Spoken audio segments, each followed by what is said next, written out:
Alors, je trouve que c'est un impératif pour nous, créateurs, aujourd'hui, de faire un travail qui soit conflictif pour le pouvoir. C'est ce qu'on a essayé de faire avec Ciutat Morta, qui est le film qu'on a présenté hier et aussi aujourd'hui, qui est un film qui essaie de chercher des narratifs alternatifs aussi. Je ne crois pas qu'il soit un film conventionnel quant à la façon d'expliquer les choses. C'est pas un reportage télévisif normal, quoi. Mais dans cette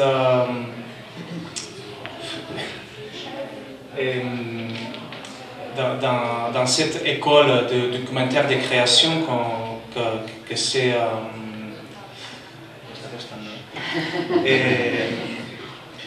puedes pasar. Désolé. En el marco del documental de creación, que es lo que se está viviendo ahora en España en cuanto a documentales, como la gran oleada de documentalistas que hay desde estos últimos 10 años, empezando por José Luis Guerín y pasando por grandes directores como Mercedes Álvarez, ¿no? Yo creo que les falta la componente activista a veces explícita, ¿no? Justement, depuis 10 ans, il y a quand même vraiment une création d'un cadre de documentaliste, enfin de réalisateur de documentaires qui vraiment s'est créé en Espagne depuis 10 ans avec des noms aussi connus que José Luis Guerín, Mercedes Alvarez, qui sont venus ici. Mais ils pensent qu'il leur manque un côté activiste explicite, c'est-à-dire de vraiment de parler de thèmes peut-être un peu plus qui posent problème dans la société d'aujourd'hui.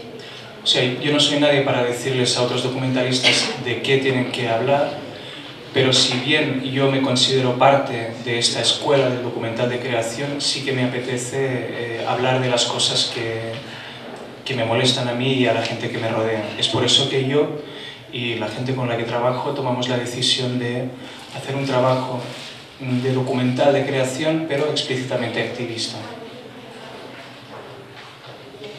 Je suis personne pour dire aux autres ce dont tu dois parler, évidemment. Mais c'est vrai que je fais partie de cette école-là de création, de documentaire, de ce genre précis du documentaire. Mais moi, je préfère parler des choses qui me dérangent autour de moi.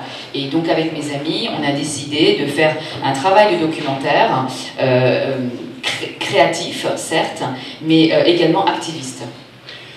Y ahora que ya he criticado a mis compañeros documentalistas y artistas coetáneos, ahora voy a criticar a los otros, que son mis compañeros activistas, videoactivistas normalmente, que también cometen el grave error de usar un tipo de lenguaje para difundir ideas políticas que está extremadamente estigmatizado en lo que es el activismo, es decir, se hace un tipo de producto para los que ya están convencidos, ¿no? Maintenant, j'aimerais aussi porter une certaine critique sur les gens avec qui je travaille finalement, et surtout ces bioactivistes, donc activistes de... Comment on pourrait traduire ça, de ce qui est de la nature, enfin justement aujourd'hui de tous ces activistes qui défendent donc les problèmes de la nature. Il y a un mot pour ça et ça me reviendra, excusez-moi. Pardon ? Oui, de l'environnement, voilà, c'est ça. He dicho videoactivista, no bioactivista. Ah, dicho video. Ah, vale, alors là je suis désolée. Alors attendez, parce que là j'ai pas compris.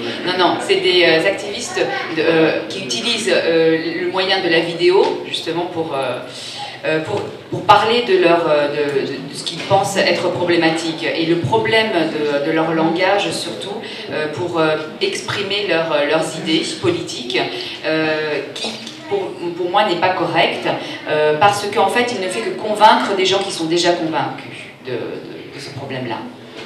Alors, je ne sais si je m'explique bien, mais il y a... Nous, on est entre deux mondes. Le monde des artistes qui sont complètement éloignés de l'activisme, et le monde des activistes qui prend des caméras, les vidéoactivistes, qui utilisent une langue très stigmatisée du mouvement social et qui est seulement pour les convaincus, ¿no? Entonces, voy a seguir en castellano ahora. Lo que nosotros hemos intentado hacer es ponernos en el medio y, por un lado, desestigmatizar o deconstruir los códigos típicos del activismo, es la formulación que nos gusta hacer, ¿no? La deconstrucción de los códigos del activismo, sin renunciar a una experimentación en el lenguaje y a esta escuela tan rica que tenemos especialmente en Barcelona, que es la Escuela del Documental de Creación, ¿no? Entonces intentamos quedarnos con lo que nosotros consideramos que es lo mejor de las dos tendencias.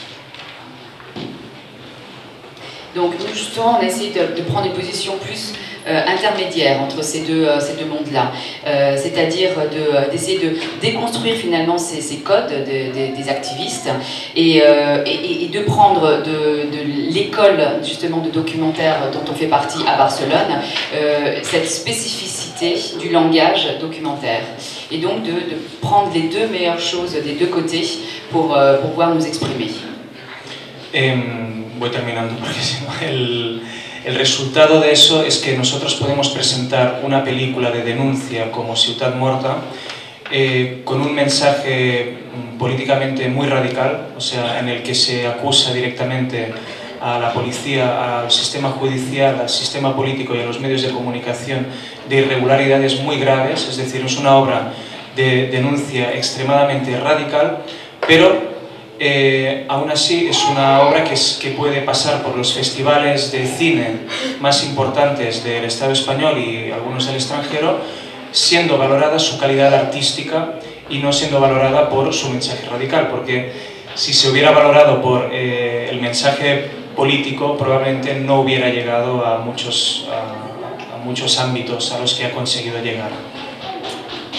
Et donc le résultat est ce film que nous avons fait, qui dénonce justement, enfin c'est un film de dénonce justement sur un message politique radical, certes, qui accuse autant la police que la politique et la partie judiciaire aussi, le gouvernement judiciaire aussi en Espagne, d'avoir réellement fait des actes irréguliers lors des procès qui se sont passés dans cette histoire-là.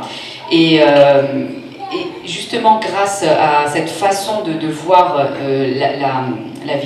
le documentaire, excusez-moi, ça nous a permis de passer dans des festivals, de nombreux festivals, en Espagne et à l'étranger également, grâce à cette qualité artistique qu'on apporte également dans le documentaire. Parce que si ça avait été qu'une partie de dénonce et politique seulement, on n'aurait pas accédé à autant de moyens et de milieux.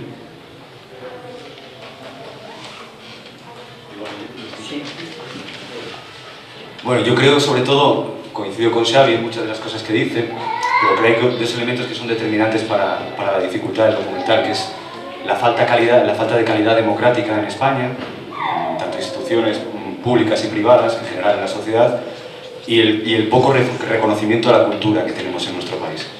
Esos dos elementos son determinantes para que sea muy difícil conseguir sacar documentales y de contenido social adelante. Alors, il y a deux éléments donc, que je voudrais aussi expliquer, parce que je trouve qu'il y a des difficultés justement en Espagne pour pouvoir faire des documentaires. C'est une démocratie... Sí, la falta de democracia social y instituciones públicas y privadas. Ce manque de démocratie justement qui existe en Espagne, et aussi cette culture qui n'est pas reconnue en Espagne. Et d'où cette difficulté de pouvoir réaliser des documentaires.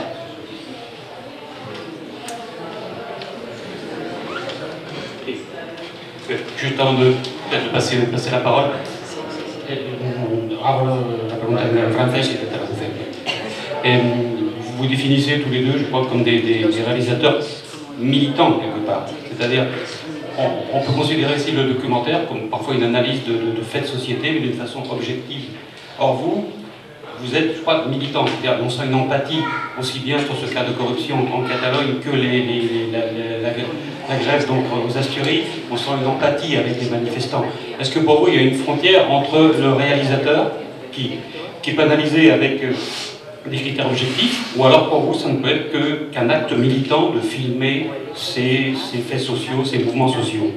C'est valable pour les deux films. Bueno, aquí entramos en la dicotomía de Godard, ¿no? Que decía que él no hacía cine político, sino que hacía política con el cine. Yo creo que nosotros hacemos política a secas, ¿no? Pero yo lo extendería para desestigmatizarme también a mí mismo de esta idea de los militantes o los activistas. Yo creo que toda creación, todo acto creativo es político. Oui, là on parle de la dichotomie de Godard qui disait qu'il ne faisait pas du cinéma politique mais qu'il faisait de la politique à travers le cinéma, et lui il dirait que directement de la politique avec ce qu'il fait en fait. C'est-à-dire que finalement tout acte que l'on fait artistique est politique. Et j'aimerais bien désestigmatiser cette idée qu'il y a le cinéaste militant et ceux qui ne sont pas militants, parce que je trouve que même quand on ne parle pas de certains sujets qui sont d'actualité, même quand on ne parle pas de ça, on est en train de faire de la politique, en tant qu'on ne parle pas des choses qui sont urgentes. Alors je crois que n'importe quel créateur, n'importe quel artiste a une responsabilité très grande quand il donne un message n'importe lequel. La politique est partout, c'est mon avis.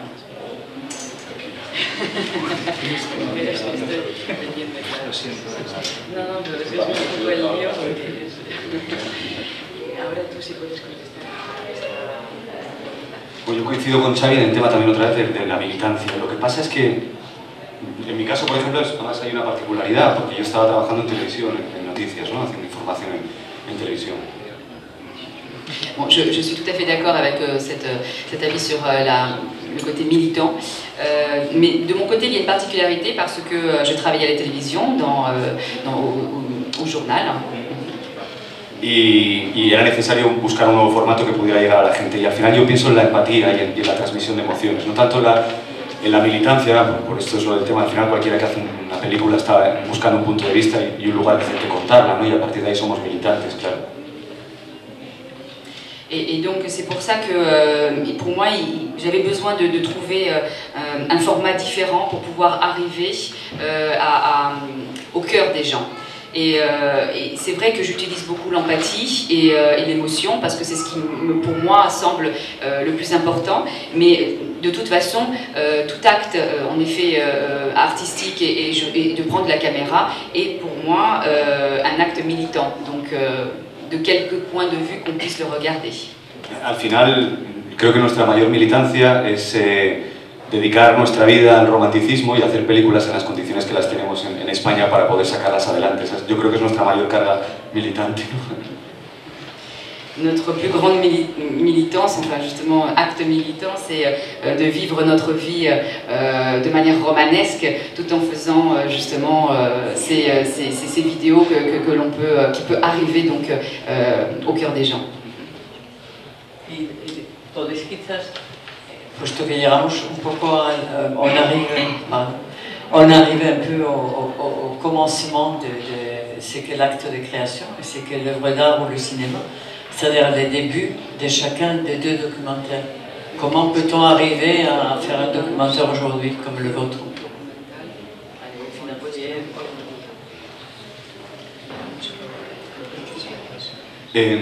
En nuestro caso es un poco especial porque tanto la productora como yo cambiamos nuestra vida para hacer esta película. Decidimos dejar la televisión y empezar a hacer películas, y empezamos buscando la historia a través de los seres humanos. Entonces lo que hicimos fue trasladarnos a vivir al lugar donde teníamos que hacer la película, y estuvimos viviendo ahí 8 meses para empezar a hacer el proceso creativo. Era necesario entrar en las emociones y no conocer dónde estaba la historia, pero no rodamos nada. Lo único que hicimos fue trasladarnos a vivir y conocer y vivir y sentir las emociones de aquel lugar. Ese fue el inicio del proceso creativo. Alors, dans notre cas, c'est un peu spécial parce que autant la productrice que moi, on a voulu changer de vie et passer donc au cinéma.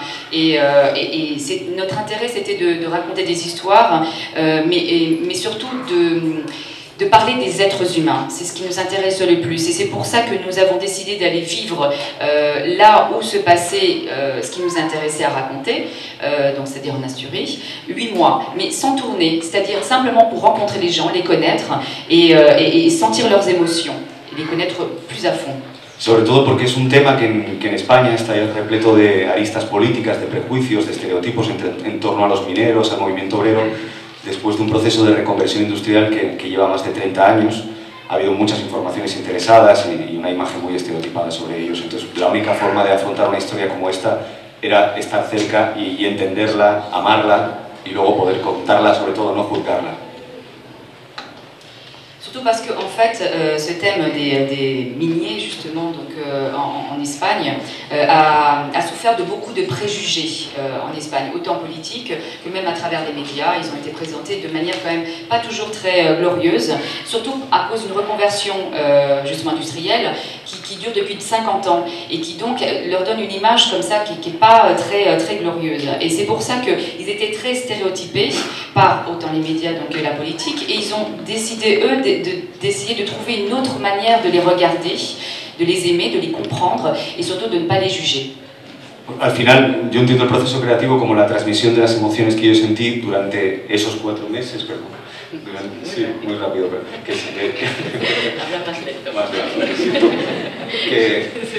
percibo el proceso creativo como esto, ¿no? Como la transmisión de las emociones que yo sentí durante el rodaje. Para mí ese es el objetivo, ¿no? Yo estuve 8 meses viviendo ahí con ellos, luego empezó la huelga y el reto era ser capaz de transmitir lo que yo sentí durante todos esos meses, ¿no? Y este es el inicio del proceso creativo sin juicios, básicamente, ¿no? Et ça, c'est donc le processus créatif que j'ai ressenti et que j'aime avoir, c'est-à-dire la transmission vraiment des émotions que j'ai pu moi ressentir durant le tournage. Et durant ces 8 mois, cette approximation aussi à toutes ces personnes m'a permis, et en plus il y a eu la grève après justement, m'a permis d'être vraiment en contact avec eux et de ne pas avoir à les juger, mais juste à les montrer tels qu'ils étaient. Acabo ya, creo que es importante contar que dentro de todo ese proceso creativo no contábamos con el apoyo de nadie, solamente éramos la productora y yo con nuestro dinero y nuestro trabajo los que llevamos a cabo el proyecto hasta que estaba terminado y luego buscamos financiación para hacer la copia. Et donc durant tout ce processus de création, on n'avait aucun soutien, on ne comptait sur aucun soutien de personne, seulement notre argent, notre propre argent, notre travail à nous. Et c'est après tout ce processus donc, de tournage que nous avons cherché des financements pour pouvoir payer la post-prod.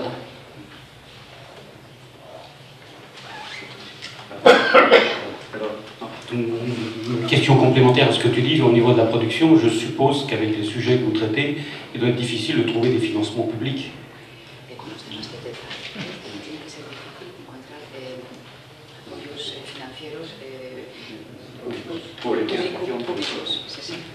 Bueno, en nuestro caso fue de manera consciente.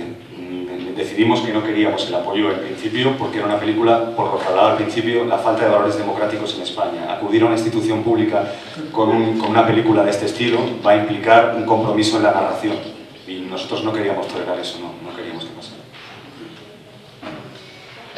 Nous étions conscients de ne pas aller chercher justement ce type d'aide et de subvention parce qu'on savait que notre thème était justement de parler du manque de valeur auprès de cette communauté de miniers. Donc on savait très bien que si on recevait de l'argent public, on serait compromis dans notre propre narration, notre manière de raconter les choses et on ne voulait pas de compromission. Conseguimos financiación al final, pero sin enseñar la película. Necesitábamos 5.000 euros para terminar las copias del sonido y de la proyección en cine.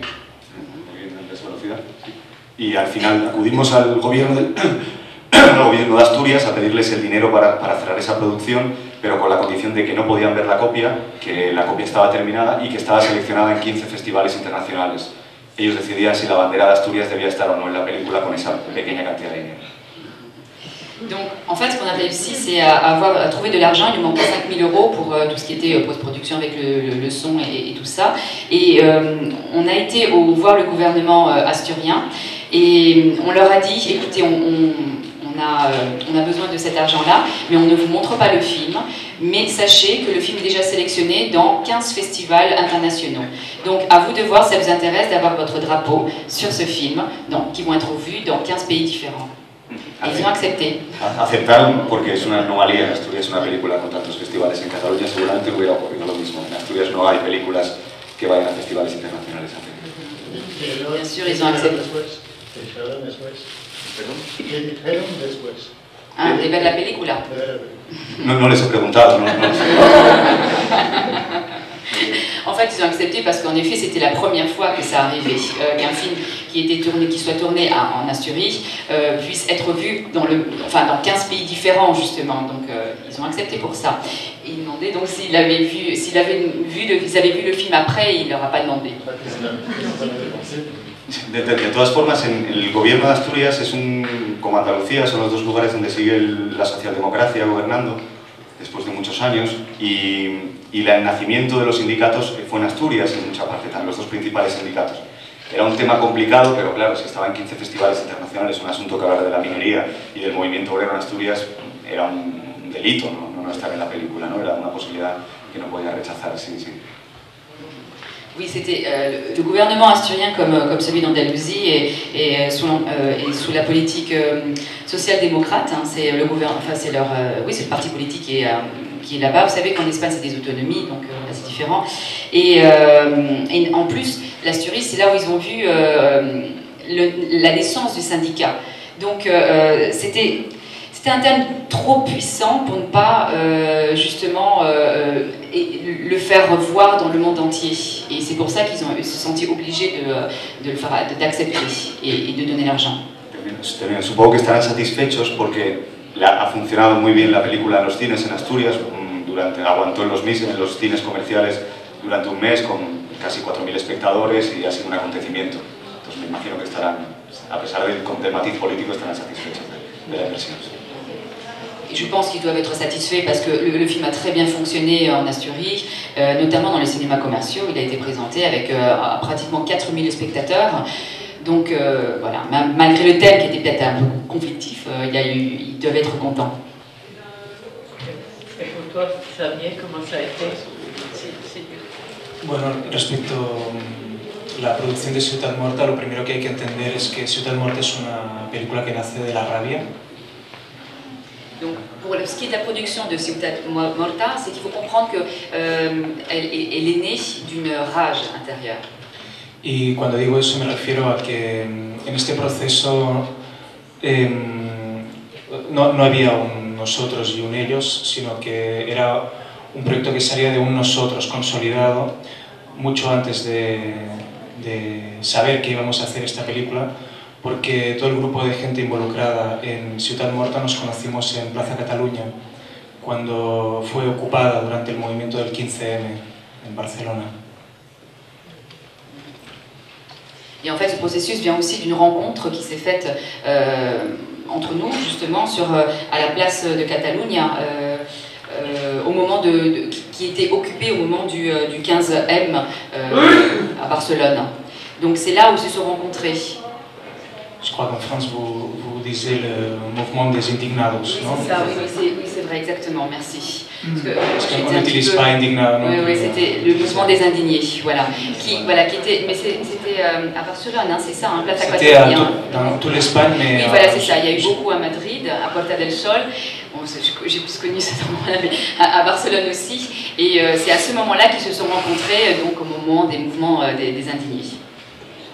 Entonces fue en este contexto que estas personas que coincidimos en la plaza y decidimos hacer una serie de trabajos videográficos, sentíamos mucha rabia porque hacía solo 2 semanas que Patricia Eras se había suicidado, se había quitado la vida, la que después sería una de las grandes protagonistas de Ciutat Morta. Por eso decimos que es un proyecto que nace de la rabia aún antes de saber que íbamos a hacer esta película, ¿no?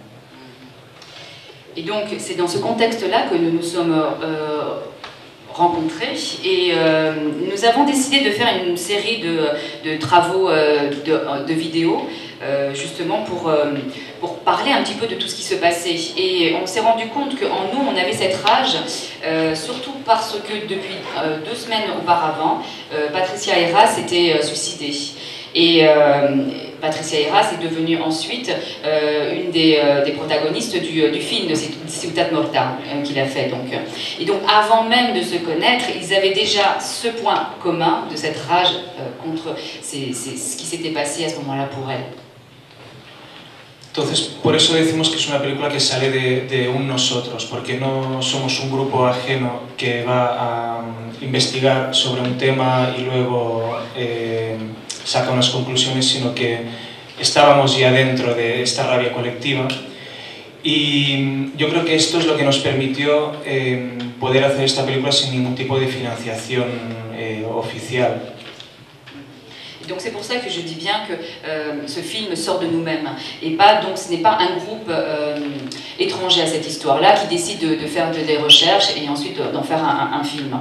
Non, c'était quelque chose qui était déjà en nous, cette rage collective que nous sentions tous ensemble, et c'est pour ça qu'on a vraiment décidé de faire le film sans chercher des financements.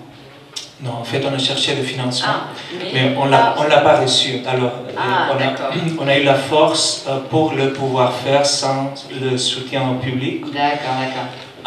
Mais on a essayé, on a présenté le projet à la télévision publique catalane. On a aussi demandé dans des institutions publiques à Barcelone et en Catalogne, et personne n'a voulu nous subvencionner pour ces projets-là, sigo en español. Entonces hicimos una campaña de crowdfunding, que es lo único que nos quedó, o sea, era realmente la única alternativa que teníamos, y conseguimos 4.700 euros para empezar el proyecto. Donc, justement, comme on n'a pas reçu cet argent-là, on a fait une campagne de crowdfunding donc, sur Internet, et on a réussi à avoir 4700 euros. C'est vraiment l'argent le seul argent qu'on a eu pour financer ce film. Oui. No estamos orgullosos de eso, es decir, no creemos que una película como Ciutat Morta se deba hacer con 4.700 euros. Cuando la película estaba terminada, hicimos un cálculo de cuál era el presupuesto total de este proyecto y llegamos a la conclusión de que estaba alrededor de los 90.000 euros. Donc, on n'est pas spécialement fiers justement de se dire qu'on a réussi on a pu faire ce film avec ces 4700 euros, parce que quand on a terminé le film, on a fait un budget total, on a présumé du budget total que coûterait ce film et on est arrivé à 90 000 euros. Esto no significa que nosotros hayamos sacado de nuestro bolsillo 80.000 euros, nunca hemos visto este dinero, nunca lo hemos tenido. Significa que hemos estado trabajando durante meses en tiempos libres, porque teníamos otros trabajos, para poder hacer este proyecto sin cobrar nada, ¿no? Ça ne veut pas dire que justement ces 80 000 euros qui manquent, on les ait sortis de notre poche ou qu'on les ait trouvés, mais tout simplement qu'on a comptabilisé le temps de travail pour faire ce film-là, et c'est ce qu'aurait coûté si on avait payé les gens qui auraient fait ce film. Et on a tous travaillé durant des mois, durant notre temps de loisir, puisqu'on a tous un travail à côté aussi. Entonces, la conclusión respecto a lo que decías de la militancia y todo eso, yo personalmente creo que sin esa rabia original ese proyecto no se hubiera hecho nunca, porque tú no puedes estar 1 año y medio trabajando tú y otra gente en un trabajo tan intenso sin recibir nada a cambio. Entonces, realmente tiene que haber algo muy fuerte dentro de ti que te permita llevar a cabo eso. Y repito que no estamos orgullosos ni es un modelo que defendemos. Creemos que todo el mundo, cualquier profesional de la creación, tiene que cobrar por su trabajo. Donc, pour conclure justement et sur cet acte militant que représente de faire un documentaire, on est vraiment sûr que si on n'avait pas ressenti toute cette rage en nous, on n'aurait jamais pu faire vraiment ce film-là. Parce que c'est 1 an et demi de travail quand même, et autant de gens qui ont été involucrés dans ce travail-là, sans être payés, ce n'est pas quelque chose dont on pourrait être fier, parce qu'on pense que tout travail de technicien comme d'artiste doit être rémunéré. Et voilà, donc on ne peut pas dire qu'on soit vraiment fier, mais on est arrivé quand même. Bon, on va passer peut-être aux questions dans la salle. Si vous avez des questions à poser aux 2 réalisateurs, n'hésitez pas. Oui, madame. Vous évoquez des problèmes sociaux, et je pense que les problèmes sociaux, il y en a dans tous les pays européens. Alors, hormis les Asturies, à vous entendre, on dirait que l'Espagne n'est pas du tout un pays démocratique. Je suppose que vous faites partie du mouvement Podemos, qui vient de la société civile. Où en est ce mouvement? Bon, moi je ne fais partie de Podemos. J'ai beaucoup de critiques avec Podemos, mais on ne va pas parler de ça ici maintenant. Non, mais comme vous parlez politique, je me suis permise d'évoquer le sujet. C'est vrai que c'est le seul mouvement à niveau de toute l'Espagne qui peut canaliser cette rage qui provoque la manque de démocratie. Ça c'est vrai. Mais pour moi, personnellement, c'est pas la vraie solution au problème de la crise démocratique qu'on est en train de vivre en Espagne et dans toute l'Europe. Je crois que peut-être une petite solution dans certains sujets, mais pour moi, vale la pena luchar por cosas que vayan más allá que un movimiento político como el que representa Podemos. Y yo creo que la crisis democrática no es un problema que estamos viviendo solo en España. Yo creo que en toda Europa yo creo que nunca ha habido realmente una auténtica democracia, especialmente porque yo pienso que la democracia no es compatible con el capitalismo. Entonces, hasta que no cambie una cosa, la otra no va a mejorar. Y mientras tanto, todos son pequeños compromisos que podamos hacer, ¿no?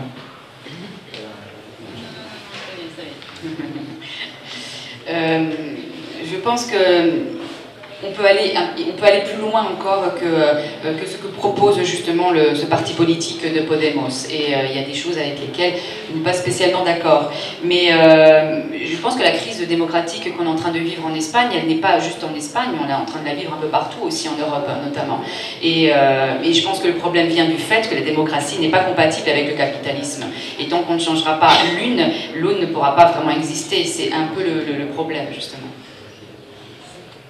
Une petite remarque pour le film de Marcos, par exemple. Marcos me contredira si je me trompe. Il a été projeté à l'étranger, au Mexique, et en Russie, et le film, je crois, a été très bien reçu parce que c'était pas un problème uniquement espagnol, c'était un problème aussi d'autres pays où d'autres mineurs se sont trouvés dans la même situation, les réactions étaient les mêmes. Il y a eu le même type de conflit social et vraiment il y a eu une sorte de communion avec eux, ce qui explique que son film a été très bien reçu. Mais Marcos m'a mieux parlé de l'accueil de ton film à l'étranger, en Russie, au Mexique. Pero no por los mineros, sino por los trabajadores. Je pas juste par les mineurs, hein, justement, de ces pays-là, à l'étranger, mais également par les ouvriers, les travailleurs. Los trabajadores del mundo están fastidiados. Vivimos... Les travailleurs, les ouvriers du monde, vraiment sont... comment dire, on peine a vivre. Y al final es un universo que existe o ha existido, empezó en Europa, pero en Latinoamérica también está ahora en un momento muy activo.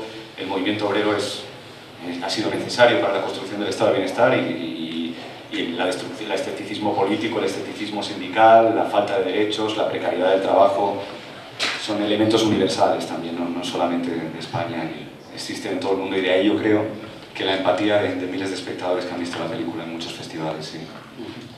Oui, ce mouvement ouvrier, justement, n'est pas n'existe pas seulement en Europe, mais en Amérique latine également. Et c'est quand même un mouvement qui a été aussi à la base de notre société de bien-être que l'on connaît. Et maintenant, avec cette perte de droits que nous connaissons, ces conditions désastreuses dans lesquelles finalement on est obligé de vivre à cause de la crise, font qu'il y a eu une vraie empathie du public qui s'est reconnue dans ce film-là aussi. Sí, además era una cosa que nosotros ya desde el guión, desde la estructura narrativa, habíamos pensado que la película tenía que ser una historia universal, que cualquier trabajador del mundo fuera capaz de entenderla y empatizarla con ella, ¿no? Y era necesario esto, porque... Sí. Et dès le moment du scénario, à l'écriture, nous avons vraiment pensé à cela, à faire vraiment une histoire universelle pour que tous les ouvriers du monde entier se sentent en empathie avec ce qui se passait là, qu'ils comprennent et qu'ils se disent que c'est exactement ce qu'eux vivent aussi. Sí, hay muchas anécdotas con esto, no sé, desde San Petersburgo, la gente tarareando de Santa Bárbara Bendita en un festival o llorando lágrimas y todo el mundo reivindicando cuando acaban los debates, por al final es la historia de una vuelta perdida, ¿no? Il y a des anecdotes formidables aussi à Saint-Pétersbourg, tout le monde en train de chanter justement après le film aussi, en train de revendiquer exactement les mêmes choses. Voilà, c'est des émotions très fortes. Pero voy a contarlo porque creo que dentro de las anécdotas, una de las más llamativas ocurrió también en San Petersburgo, en Leningrado.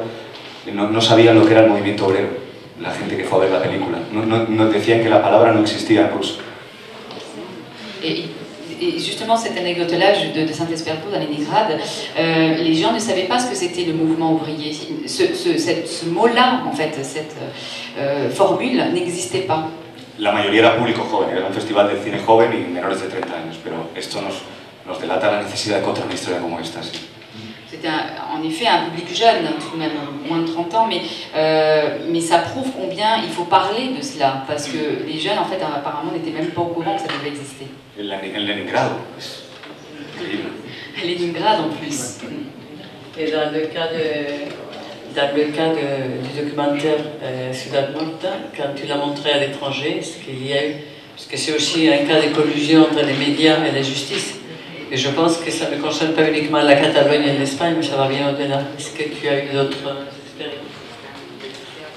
Bueno, antes de presentar la película aquí ayer, 3 días antes la presentamos en Valparaíso, en Chile, por ejemplo, y la reacción que tuvo la gente allí fue de sorpresa total, que ese tipo de cosas pasen en Europa. Ça fait 3 jours, il est passé à Valparaíso, justement au Chili, et ça a été vraiment une surprise pour le public, parce qu'il ne pensait pas que ce genre de choses puisse exister en Europe.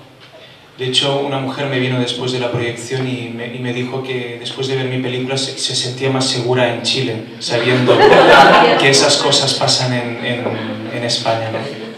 Une femme est venue le voir après la projection et lui a dit « mais je me sens en plus en sécurité chez moi au Chili que chez vous, parce qu'apparemment ici, ça ne devrait pas se passer ». Pero el denominador común cuando nosotros presentamos Ciudad Morta en diferentes países es que todo el mundo conoce alguna historia que ha pasado en su país y que ha sido silenciada por los medios de comunicación. Y esto creo que es algo común a las democracias más modernas que podamos pensar, ¿no? Mais le point commun justement dans toutes ces projections qu'il y a pu y avoir dans tous ces différents pays, c'est le fait que tout le monde connaissait une histoire de ce style-là qui avait été tue par les médias. Et donc de voir que le système de démocratie ne fonctionnait pas vraiment. Vous avez sans doute d'autres questions? Oui.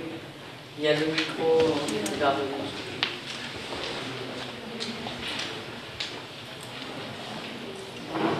Moi, je viens justement de Barcelone et maintenant vous avez dit que vous n'avez pas reçu de l'argent de la télévision publique catalane.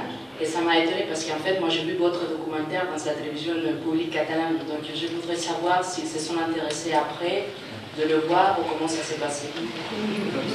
C'est une histoire, très longue histoire, très intéressante. Je vais essayer de la resumir. El hecho es que nosotros intentamos hacer una coproducción con TV3, que es la televisión pública catalana, y fue denegada. Esto hace ya pues 2 años, más o menos. Il y a 2 ans, on a essayé de faire une coproduction, de monter une coproduction avec Télévision 3, télévision catalane, et ils ont refusé. Entonces nosotros hemos seguido de todas formas, y cuando terminamos la película fue presentada ocupando un cine abandonado en el centro de Barcelona. Alors, quand nous avons terminé le film, nous l'avons présenté en entrant dans un cinéma de Barcelone qui était fermé. Qu'est-ce que ça va faire là? Une action de squatter. Voilà, c'était voilà, on a squatté, voilà exactement le cinéma. Y eso provocó mucho revuelo mediático, y entonces se habló mucho del tema, y nosotros volvimos a preguntar a TV3, la película ya estaba terminada, si estaban interesados en emitirla. Dijeron que no. Donc cet acte-là a provoqué beaucoup comment dire, pas de polémique, mais on en a beaucoup parlé justement au niveau des médias, et à ce moment-là, fort de cet acte-là, on a été voir Télévision 3 pour leur demander de le présenter aussi, le film, et ils ont encore refusé.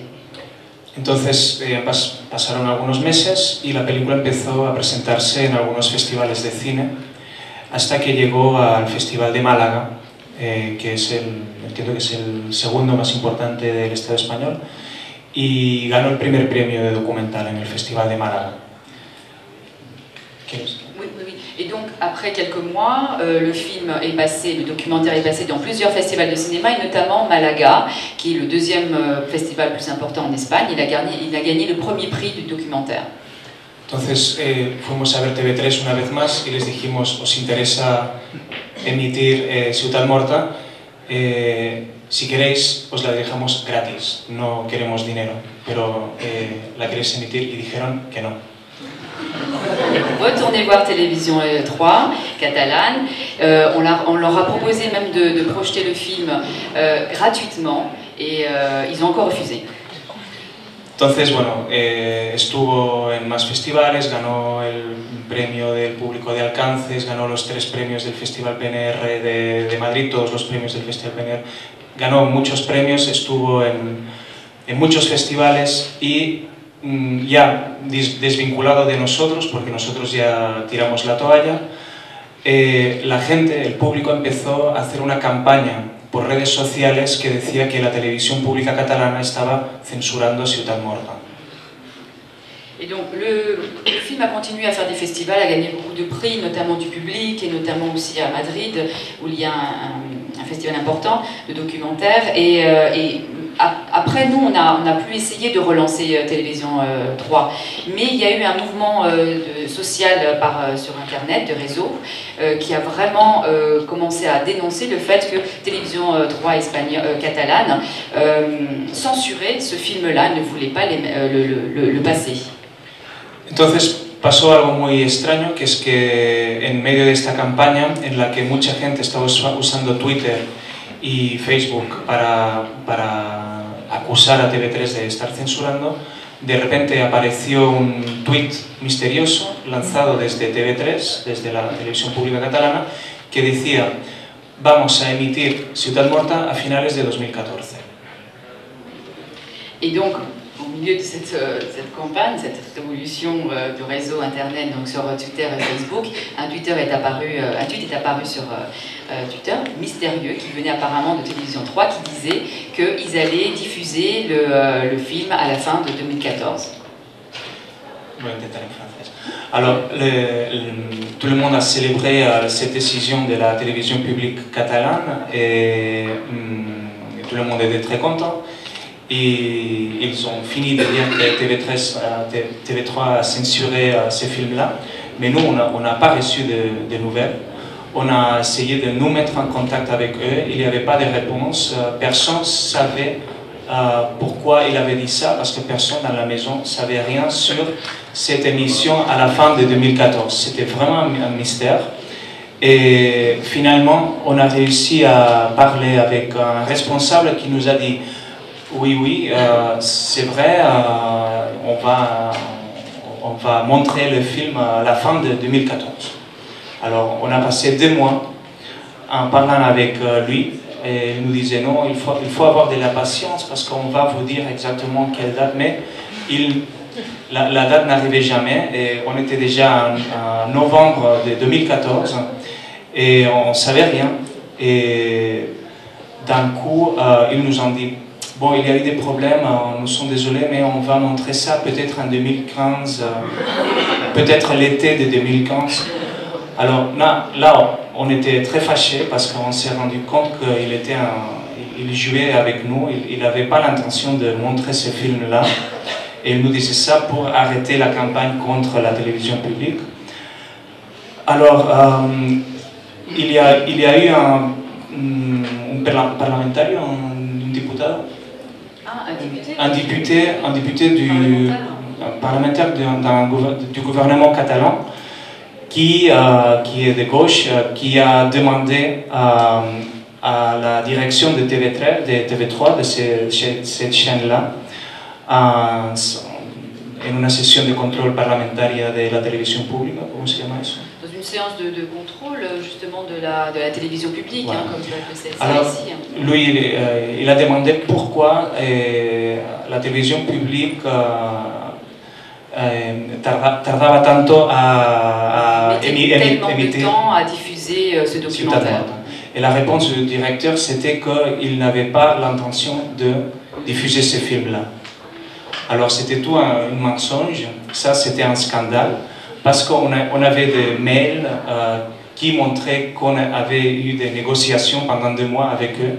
Alors c'était un mensonge dans le Parlement catalan, et c'était un scandale, et ça a provoqué beaucoup de bruit, qui a forcé TV3 à montrer le film un mois après ces déclarations-là. Alors, ils ont pas eu, no tuvieron ninguna, en castellano. Tengo el cerebro. Ce qui m'est arrivé un peu tout à l'heure, il faut m'excuser, vale. J'ai eu un peu de mal à démarrer. No les quedó más remedio que emitir la película, porque provocó un escándalo tan grande que tuvieron que emitirla. Pero, sí. Voilà, en fait, le scandale était tellement énorme qu'ils ont été obligés de le diffuser, ce documentaire. Pero la pusieron en un horario que no iba a tener mucha audiencia, en el segundo canal de la televisión catalana, que tiene una audiencia parecida al canal Arte, o menos, y además se contraprogramaron ellos mismos poniendo una película en la primera televisión de la televisión pública catalana que iba a tener más audiencia, ¿no? En fait, ils l'ont diffusé à un horaire déjà très tard, et en plus sur le second canal, parce qu'apparemment il y en a 2 des canaux de la télévision 3 catalane, qui a beaucoup moins d'audience du type d'Arte, et même moins encore, parce qu'Arte en a quand même pas mal. Et en plus, ils ont programmé sur le canal de TV3 un film qui allait avoir beaucoup d'audience, parce qu'un film peut-être commercial. Donc voilà, ils ont vraiment contrecarré la diffusion et tout fait pour que peu de monde voit ce film. Pero era demasiado tarde. La película había generado tanta expectativa y se había generado un mito alrededor de la película, que era la película que de la televisión pública catalana no quería emitir, que lo que provocó es que tuvo un 20% del share aquella noche, es decir, una audiencia parecida a un partido Barça-Madrid de la Champions League. Mais il y a eu tellement d'expectatives à propos de ce film, ça en est devenu une légende, un mythe, de savoir que TV3 ne voulait pas diffuser ce film et que finalement ils ont été obligés de le diffuser, que finalement le film a fait une audience de record, autant qu'un match de foot entre Barça et Madrid, voilà. C'est vrai que ce sont les deux. Y ya para acabar y para responder tu pregunta sobre la participación económica de TV3, nosotros habíamos ofrecido la película gratis una vez ya la película se había emitido y el mal ya estaba hecho, TV3 nos dijo que no tenían protocolos para poder emitir una película sin pagarla. Entonces nos tuvieron que pagar lo que correspondía. Donc, pour parler de l'aspect économique de l'histoire, ils avaient proposé gratuitement de faire diffuser ce film, et eux, en fait, TV3 leur a dit qu'ils n'avaient pas de protocole pour un film non payé, c'est-à-dire qu'ils étaient obligés de le payer parce que ça ne rentrait pas dans leur protocole. Et ils ont été payés par TV3. Puis peut-être une question. Le prix que vous avez eu un prix en février ville de Barcelone, non? C'est de la récupération ou c'est... El precio del premio Ciudad de Barcelona. Sí. Os gusta el morbo, ¿eh? Sí. C'est-à-dire que comme c'est un festival très politique, nous no podemos non plus. Ça soit clair. Pero me sabe mal por Marcos. Que no, mais a Marcos il va avoir aussi. Va a tener también el momento de morbo también, te va a llegar. Me preguntan por el premio Ciudad de Barcelona. Parce qu'il a eu un prix, donc il faut prouver ce qu'il a eu un prix, donc explique-moi. Bon, parce que nous on a l'information. Je vais essayer en français. On a eu le prix le plus important de Barcelone, qui s'appelle le prix Ciudad de Barcelona. De la ville de Barcelone. De la ville de Barcelone. Qui est, en fait, c'est 7 000 € pour les créateurs, et nous on a eu le prix pour la meilleure création audiovisuelle. Et c'était un peu un scandale parce que dans notre film, une des choses qu'on fait, c'est critiquer l'action de la mairie de Barcelone. Et après le film, on a beaucoup critiqué la réaction de la mairie de Barcelone actuelle parce que c'est pas la même qu'en 2006. Et on était très dur avec notre critique. Alors c'était un peu bizarre qu'ils nous donnaient ces prix-là. Et la question c'est que les jurys c'est complètement indépendant et ils ont décidé ça comme action politique pour critiquer l'action de la mairie, de nous donner le prix de la ville de Barcelone. Alors c'était extrêmement bizarre parce que le prix est concédé par le maire de la ville. Donné, oui. Qui est quelqu'un qu'on a beaucoup critiqué dans les derniers mois et dans les réseaux sociaux et tout ça. Et c'était, pour nous c'était difficile, c'était... mal à l'aise, ça va rester comme le mot. J'ai appris un mot aujourd'hui, c'est mal à l'aise. Alors pour nous, on était très mal à l'aise d'aller recevoir ces prix du maire. Et pour le maire, c'était encore plus mal à l'aise de le donner à nous. Alors, tous les journaux étaient à l'expectative si nous irons recevoir le prix ou non. Et dans les derniers moments, on a décidé d'y aller. Alors, on a vu le visage du maire qui était alarmé de nous voir là pour recevoir le prix. Et quand il nous a donné le prix, qui était une baie géante, une baie de Barcelone, comme ça. Et il nous l'a donné, on s'est levé et on a passé sans le prendre. Alors, on a généré une image de... on est là parce qu'on accepte ces prix, ces reconnaissances, mais on ne va pas laisser que vous lavez le visage. C'est une expression française? Oui, se laver son image. Laver son image. À travers ce geste-là. À travers ce geste-là, voilà. Et c'était assez drôle et on a beaucoup parlé de ça en Espagne, dans les médias et voilà. D'ailleurs, on a dit clairement qu'on ne va pas utiliser cet argent-là pour nous. On va l'utiliser exclusivement pour faire des enquêtes sur des cas de répression policière que la mairie ne fait pas. Alors on est en train de faire le boulot des institutions publiques et on a dit ça très clairement après parce que beaucoup de gens disaient oui mais vous prenez l'argent et vous partez comme ça, mais non, on ne prend pas l'argent, on fait le boulot des institutions. Voilà.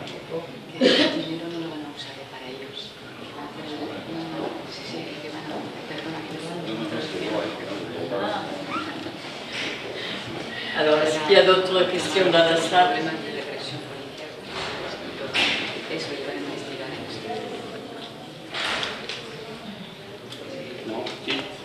Est-ce que vous avez d'autres projets de films? Oui. Sí, sí. Estamos haciendo, bueno, estamos transformando la película para una serie de televisión y estoy trabajando con 2 guiones sobre la resistencia. Me interesa el asunto de la resistencia de los seres humanos ante las dificultades. Son más intimistas que esta película, pero sí, vamos a seguir haciendo películas. Oui, oui, on continue. D'ailleurs, de ce film-là, on en fait une série pour la télévision et sur le thème de la résistance des êtres humains face aux difficultés. Ce sera un thème un peu plus intimiste, mais c'est ce qui nous intéresse, comment l'être humain résiste. Y nosotros estamos ahora trabajando ya en un proyecto que se llama Idrissa, que habla de un chico que fue asesinado en Barcelona el año 2012. Notre projet s'appelle Idrissa, le nom d'un jeune homme qui a été assassiné en 2002. Ah bah, 2012, oh là là, je suis fatiguée. Barcelona. Moi, en 2012 à Barcelone. Soy yo, la conducción. No, soy yo, no, de verdad. Y este chico, pues, como he dicho, fue asesinado en un centro de internamiento para extranjeros, custodiado por la Policía Nacional Española.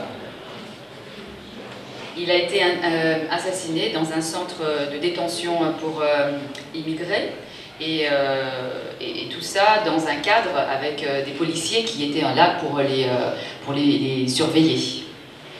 Y bueno, es un proyecto que hablará sobre control migratorio y racismo institucional en un momento en el que es muy necesario hablar de eso.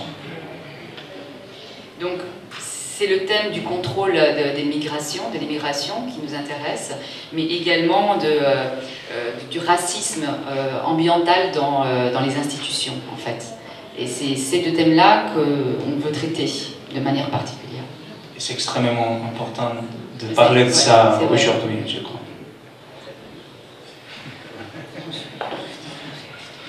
Alors, est-ce qu'il y a d'autres questions? C'est pas une question, c'est juste une petite information, mais que certains connaissent. Un de vos collègues français documentariste, j'ai vu un documentaire il y a 3 jours dans le cadre d'un ciné-débat organisé par la Ligue des droits de l'homme au Concorde, et ça s'appelle Bassin miné, un jeu de mots, je ne peux pas le traduire en espagnol, ça veut dire, et qui relate la montée du Front National et l'accession d'un premier maire Front National à Hénin Beaumont. Je suis un peu ému parce que vous parliez de la falda de democracia. Mañana vamos a ver en Francia. Sí, ça fait peur. Ouais. Oui, le film est excellent. Lo que a mí me parece muy complicado de tematizar y es un tema muy espinoso, igual ahora voy a decir algo que mucha gente se va a enfadar, pero a mí me da la sensación que lo que está canalizando el Frente Nacional en Francia, más allá del racismo, obviamente, es parecido a lo que está canalizando Podemos en España. Yo estoy de acuerdo contigo, totalmente. Vale con los dos, vamos a ver. Y no quiero decir que Podemos es algo negativo, o sea, pero hay un agotamiento del sistema democrático tal y como lo conocemos. Mejor Podemos que el Frente Nacional. Je crois que tu vas faire souvent parti politique. En fait, je vais juste traduire ce que disait, donc, parce que c'est un thème épineux, justement, qui est quand même compliqué, et je pense que ce que le Front National est en train de canaliser comme force et comme vote, justement, c'est un petit peu l'équivalent de Podemos en Espagne. Mais évidemment, ce qu'on disait, Podemos, c'est pas la même chose que le Front National. Au-delà du... Au-delà du racisme, bien sûr. Au-delà du racisme, mais c'est ces gens-là qui n'en peuvent plus du système démocratique dans lequel nous vivons. Et, voilà, et c'est donc une sorte de marre de tout ce qui se passe et de solutions extrêmes. spécialement dans le Nord, ils ont privilégié l'aspect social. La nature a horreur du vide. Il y avait un vide, le Front National l'a occupé. Ouais. Mais le racisme et toutes les idées d'extrême droite dangereuses sont quand même là en arrière-fond. Voilà. J'aurais une question de cinéma, non pas pour voter en touche, parce que ça va être cinéma engagé toujours. Quel est le rapport que vous pouvez avoir avec, par exemple, le cinéma des Ken Loach, Costa Gavras, etc. Des gens dont on voit régulièrement les travaux fiction documentaire.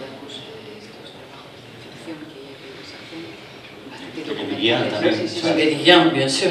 Tavernier. Sí, claro. Parce qu'on parle du cinéma espagnol, mais je veux dire, on parle du cinéma. Yo no soy muy mitómano, no soy, pero y es una reacción, una relación la que tengo yo por lo menos inconsciente en muchos casos, ¿no? Cuando está terminada la película eres consciente de tus fantasmas, pero yo al menos durante el rodaje y el montaje no estoy tan predestinado, ¿no? Pero es cierto que hay un montón de influencia de estos que citas, claro. Tavernier y Lowe sobre todo, sí, bueno, y hay muchos más, muchos directores, y no necesariamente del cine social y cine político, ¿no? Porque yo ahí coincido con... En fait, je ne suis pas toujours conscient vraiment des influences que je peux avoir, surtout pendant le tournage et même pendant le montage. C'est plutôt après avoir fini le film que je me rends compte des influences de cinéma, mais pas seulement de Tavernier, enfin, ou de gens comme ça qui ont plus un cinéma politique ou social, même d'autres types de cinéma. Mais ça, ce n'est pas de manière consciente qu'on fait ça. Sí, yo entiendo el cine como un riesgo narrativo, como una apuesta, como un reto, siempre en la película, y al final ahí estamos en un constante proceso evolutivo, no hay una reflexión directa sobre un cineasta, no podría decirte eso, pero sí, claro, siempre hay influencia, y del cine social sobre todo. La pena es que no tengamos esa influencia en España, que no te pueda decir lo mismo de directores españoles que tengan este recorrido, sobre todo en la ficción, del cine social, no lo hay. Pour moi, faire un film, de toute façon, c'est toujours un risque et un défi narratif. Mais bien sûr, il évolue aussi au fur et à mesure qu'on fait le film. Mais il y a évidemment ces influences de cinéma social. Mais en Espagne, on ne peut pas parler de cela parce qu'il n'y a pas vraiment un long cheminement de documentaires, enfin de documentaristes, on va dire, sur lesquels on pourrait se baser. A mí, a pesar de eso, me gustaría romper una lanza por una persona de la que nos consideramos seguidores, que es Joaquim Jordà, que yo creo que es un autor que no se le ha hecho la suficiente justicia y que para nosotros es el gran referente. Par contre, moi, je voudrais quand même citer Joaquim Jordà, qui est un grand réalisateur, justement, qu'on n'a pas assez reconnu et dont je voudrais vraiment rendre hommage aujourd'hui.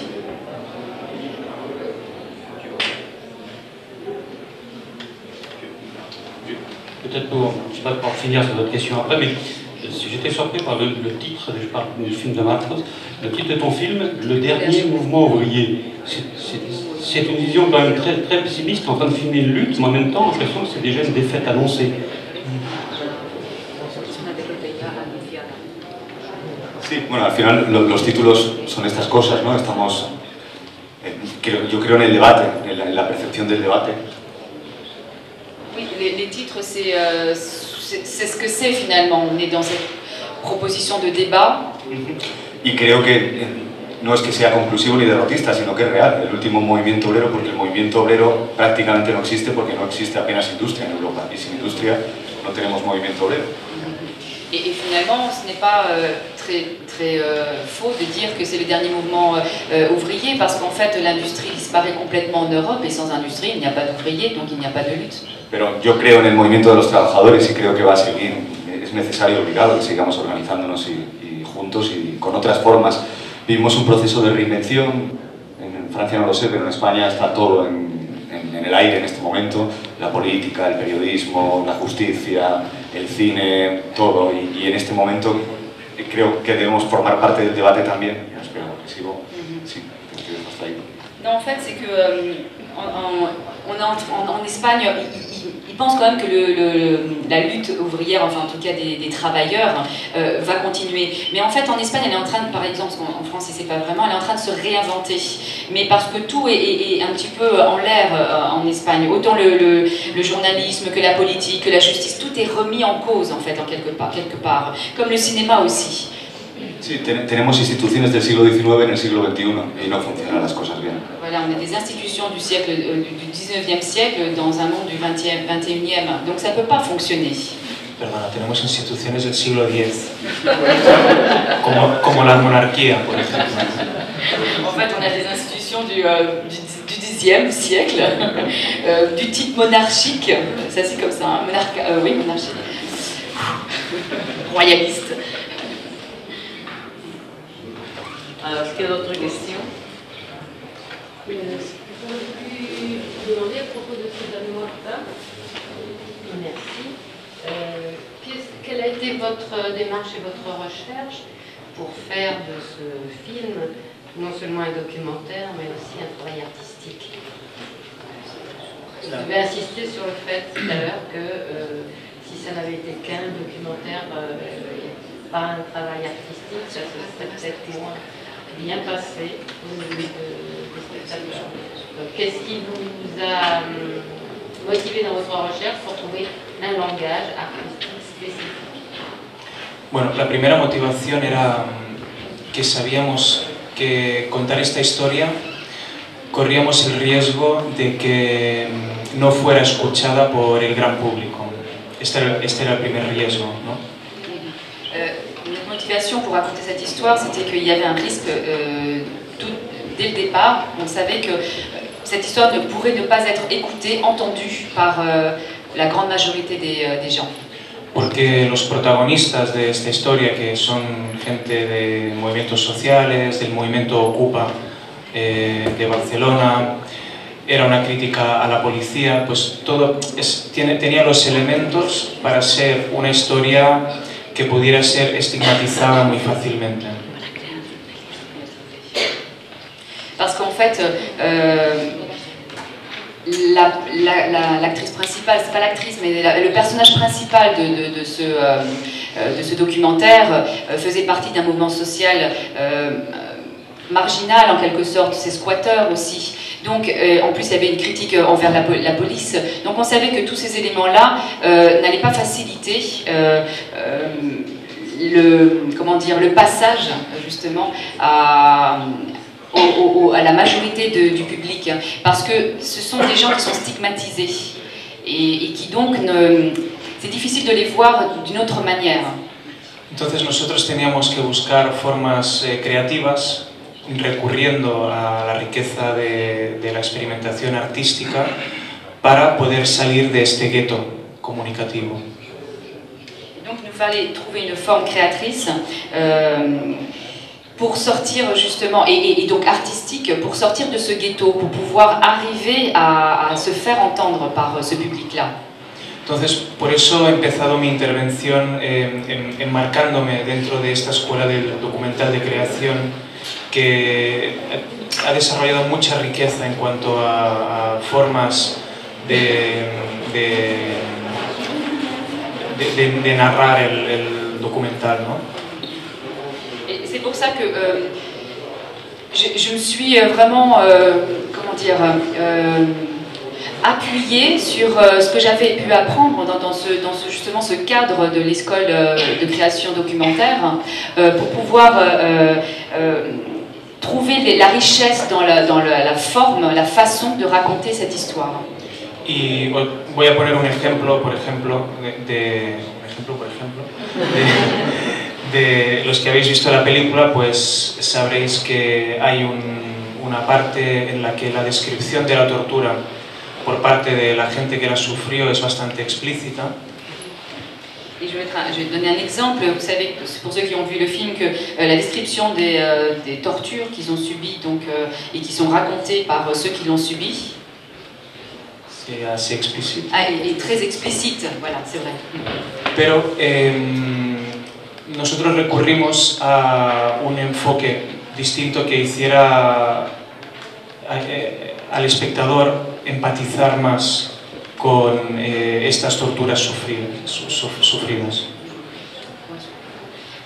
Nous, on a choisi un point de vue différent pour que le spectateur puisse avoir plus d'empathie envers ces gens qui avaient souffert ces tortures.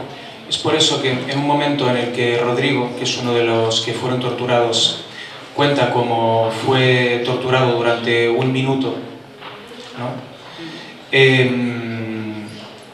Y de repente dice, pero bueno, fue solo un minuto, pero a mí este minuto se me hizo eterno. C'est pour ça, à un moment donné, Rodrigo raconte vraiment qu'il a été torturé pendant 1 minute. Mais après, évidemment, il rajoute, cette minute m'a paru éternelle. Y entonces lo que hacemos es filmar desde fuera el lugar en el que fue torturado, que da la casualidad que está en las Ramblas de Barcelona, que es el lugar más turístico de la ciudad. Et ce que nous avons fait, c'est filmer l'endroit où il avait torturé, qui justement s'avère être les Ramblas de Barcelone, qui est un endroit extrêmement fréquenté. Entonces filmamos el edificio de la policía donde él estaba siendo torturado y entonces giramos la cámara a lo que está pasando en un día cualquiera en una calle como las Ramblas durante 1 minuto exacto, y lo hacemos con un reloj que aparece en la pantalla, ¿no? Et donc nous étions en train de filmer ce bâtiment de la police, ce commissariat, et après ce qu'on avait fait un panneau justement pour venir sur les gens qui étaient en train de passer dans cette Rambla, et nous avons rajouté une horloge faisant passer 1 minute pour bien comprendre ce que ça représentait 1 minute. Entonces, para el espectador, lo que nos dicen muchos espectadores es que efectivamente este minuto se les hace eterno, es un minuto muy largo, por la frivolidad de darse cuenta de las cosas que pueden pasar tranquilamente delante de un sitio donde pasan cosas horribles, ¿no? Et c'est vrai que beaucoup de spectateurs sont venus lui dire que cette minute leur paraissait éternelle, très longue, à cause de cette frivolité qu'il pouvait y avoir à côté d'un endroit où il se passait quelque chose d'aussi horrible. C'est un exemple, il y en a beaucoup plus, mais on a essayé de trouver ce genre de recursos narrativos, recours narratif, para transmitir estas sensaciones que van más allá de lo racional. Es decir, nosotros podemos decir, en Barcelona se tortura, ¿no? O sea, esto es una frase racional, pero para sentirlo realmente y empatizar con el espectador hay que recurrir a formas más creativas de transmitir esas ideas, ¿no?